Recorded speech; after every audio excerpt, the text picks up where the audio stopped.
Salut à tous. Alors aujourd'hui, un petit tuto pour mes joueurs pour la campagne Les Encagés sur Toulouhac, un système édité en français par Les 12 Singes. Alors, les principaux mécanismes de base. Tout d'abord, ouvrons une feuille de personnage. Celle par exemple de lieutenant Kader Messali. Donc vous allez trouver sur votre feuille de personnage les deux mécanismes fondamentaux, les sauvegardes et les ressources.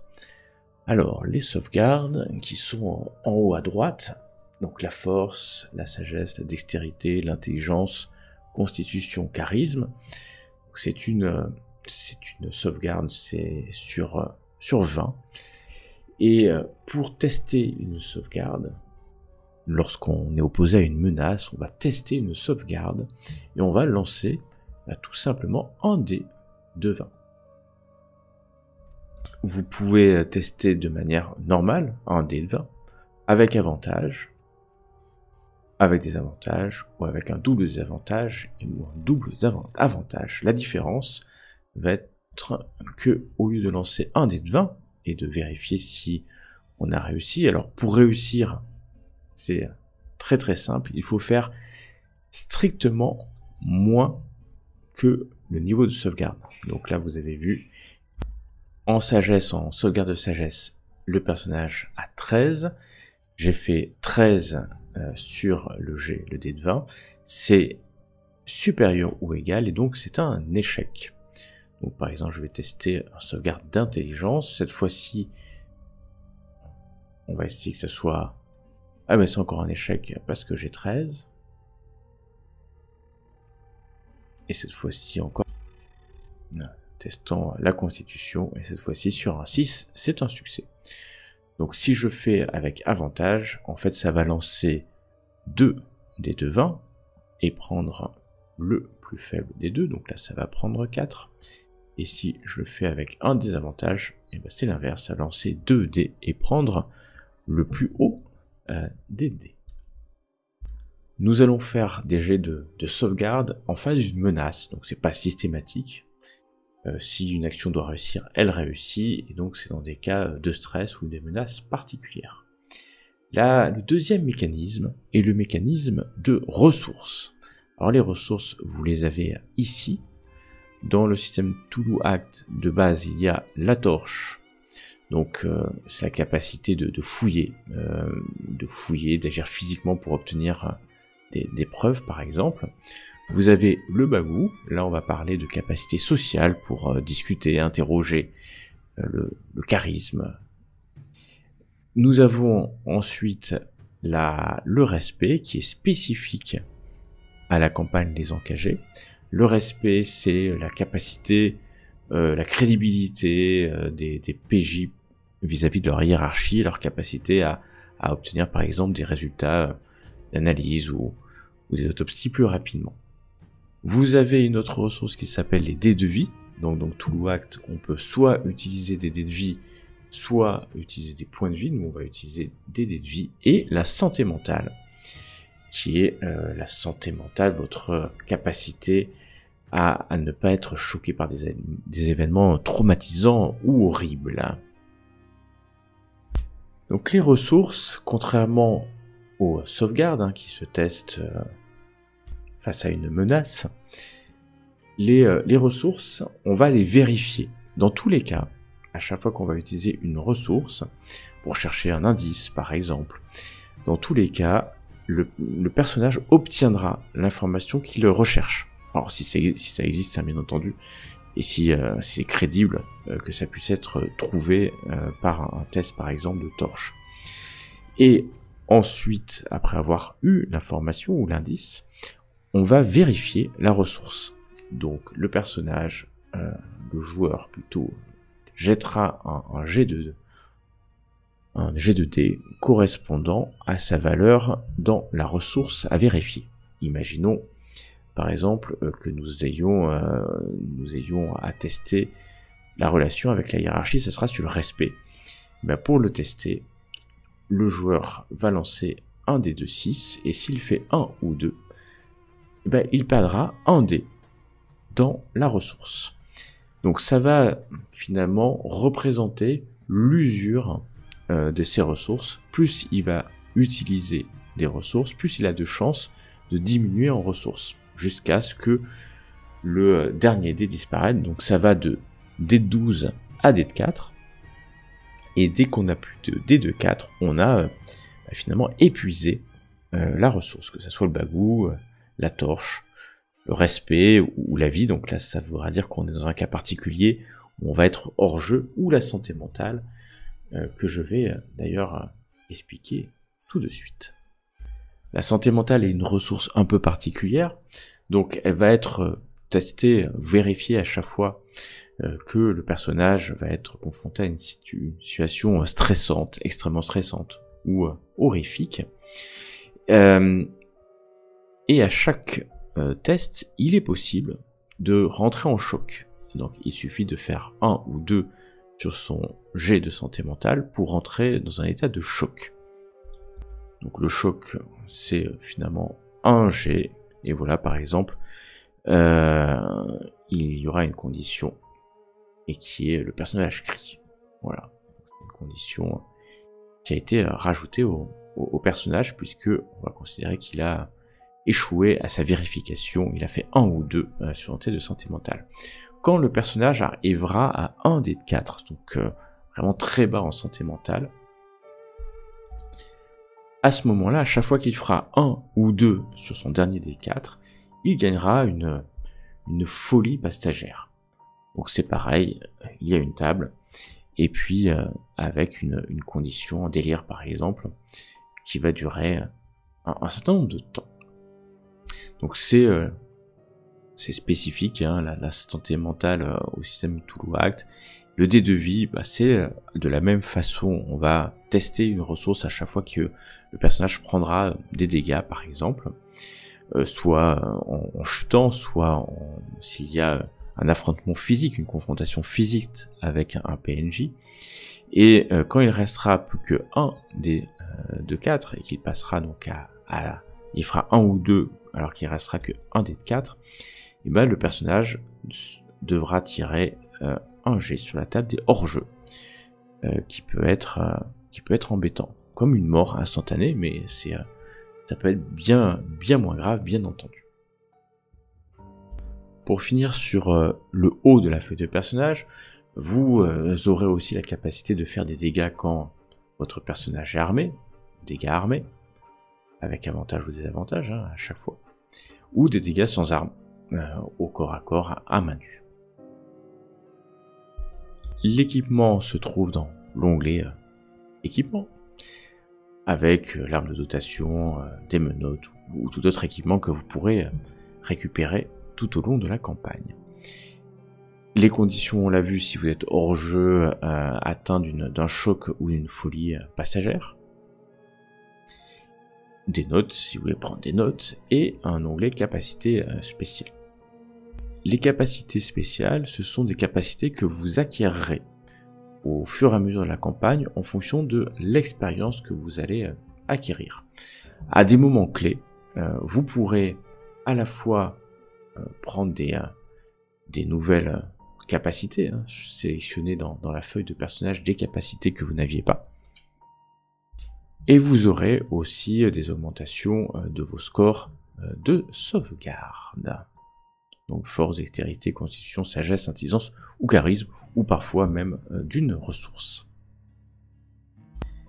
Il existe une règle spécifique à Cthulhu Act sur la fortune, mais qui a été légèrement modifiée pour les encager. Ce sont les jetons de fortune. Donc un joueur peut faire appel à la fortune. Donc la fortune, elle est collective, elle est calculée avec le nombre de PJ plus 1, donc vous en aurez 5 au début, et vous pouvez utiliser un jeton de fortune pour relancer un test de sauvegarde ou de ressources que vous avez échoué, et aussi vous pourrez utiliser 2 jetons de fortune si vous n'avez pas utilisé avant, afin de réussir automatiquement un test de sauvegarde ou de ressources que vous avez échoué. Mais le MJ peut, lui, défausser un jeton de fortune, donc le remettre dans le pot, pour ajouter par exemple une menace, ou vous demander de relancer un test de sauvegarde que vous venez de faire, ou un test de ressources, ou par exemple vous faire subir un choc. Donc la fortune fonctionne dans les encagés à double sens. Parlons maintenant des actions. Alors, le système de jeu est très très rapide, hein. On peut simuler des bagarres, des coups de feu. Le temps, c'est les moments, les minutes, les scènes, donc les combats vont être plutôt en moments, c'est l'équivalent de rounds. Et donc un personnage peut, dans un moment, faire un déplacement, c'est-à-dire aller d'une distance de proche à au contact, ou de loin ou à proche par exemple, et en plus du mouvement, pourra faire une action, comme une attaque par exemple. Et donc là on va tester la sauvegarde de force pour les attaques au contact, et la sauvegarde de dextérité pour les attaques à distance. C'est le joueur qui va lancer les dés, puisque le MJ ne va pas en lancer. Et en fait, un succès fera en sorte que des dégâts soient appliqués, dégâts armés ou dégâts sans armes. Un échec donnera lieu en fait à une contre-attaque ou une nouvelle menace mise en place par l'adversaire. Donc pour bien répéter, si c'est un succès, le personnage infligera les dégâts armés ou dégâts sans armes. Si c'est un échec, le MJ, donc je pourrais choisir soit de contre-attaquer, et donc votre personnage devra faire vérifier la ressource dés de vie, avec éventuellement des avantages ou des désavantages, ou alors de mettre en place une menace ou un changement de la situation qui mettrait en difficulté le personnage. Alors il peut y avoir des armures, puisque vous pourrez bien entendu en tant que gendarme ou PJ avoir des armures, et ça pourra provoquer et conférer plutôt que provoquer un avantage au test de vie contre par exemple les dégâts d'armes à feu.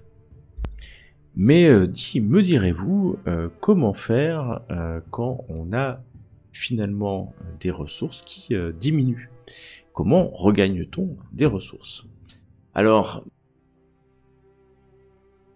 il va falloir pour cela faire un break, se reposer un grand week-end par exemple pour récupérer son bagou, sa torche, sa santé mentale par exemple, ou un niveau de santé mentale, ou il y a d'autres moyens, peut-être par exemple obtenir des soins médicaux pour monter des dés de vie, ou d'autres éléments de repos pour regagner par exemple de la torche ou du bagou un peu plus vite que pendant un week-end.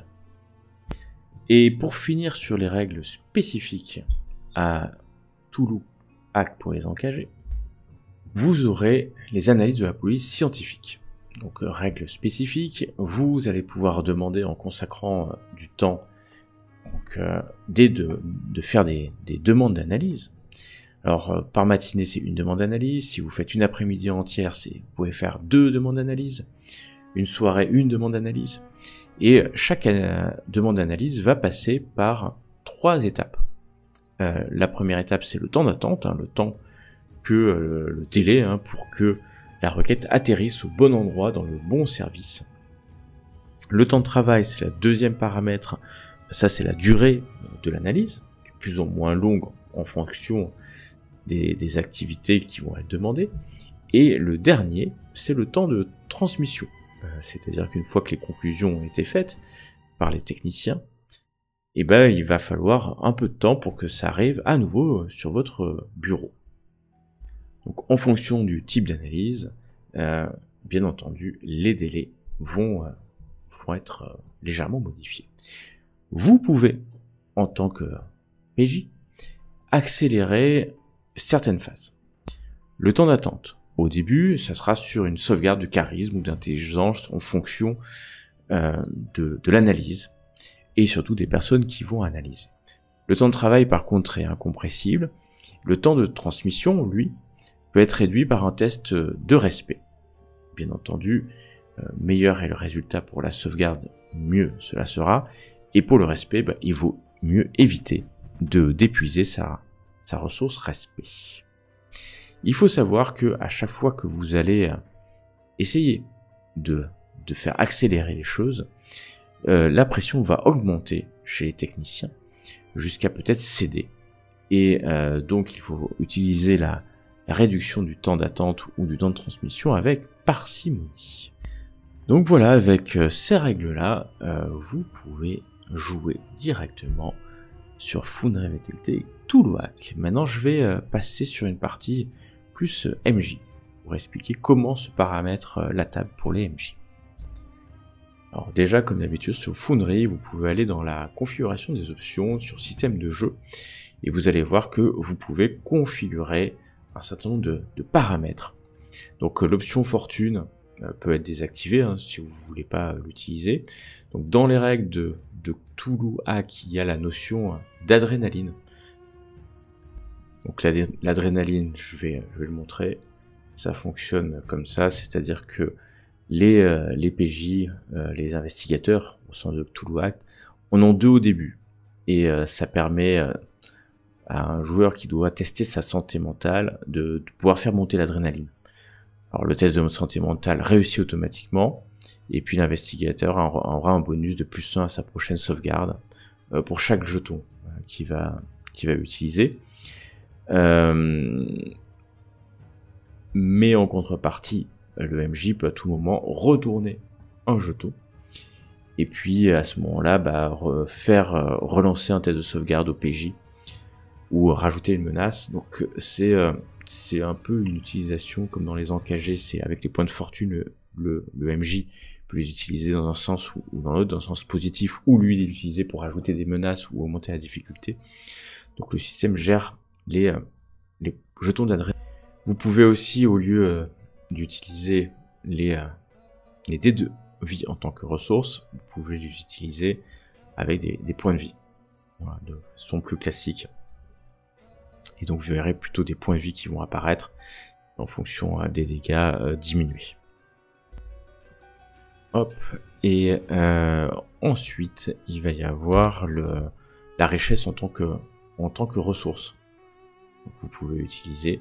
Vous pouvez aussi définir une ressource supplémentaire en fonction de votre système, de votre univers.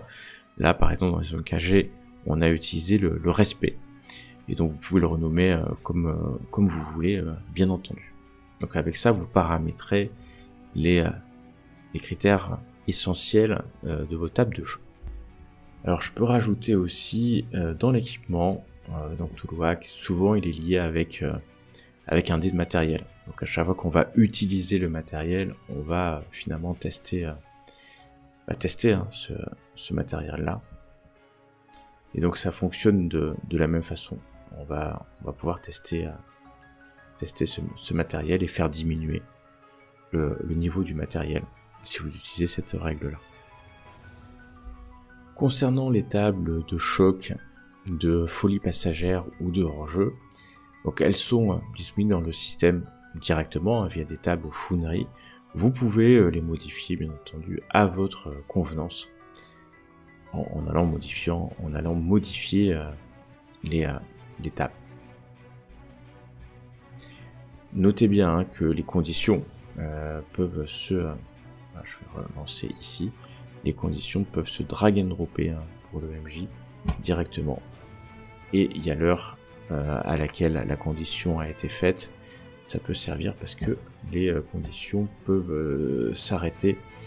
Alors soit là c'est par exemple un des 3 moments, mais parfois ça peut être des minutes de jeu. Donc c'est intéressant d'avoir l'heure à laquelle la condition a été appliquée. Il suffit de la supprimer avec la poubelle pour l'enlever. Alors qu'est-ce qu'il y a comme compendium intéressant? Donc, on va avoir les créatures, PNJ créatures, voilà. Et ce que ça fait, donc ça c'est du standard, donc Tuluak. Vous allez avoir les archétypes.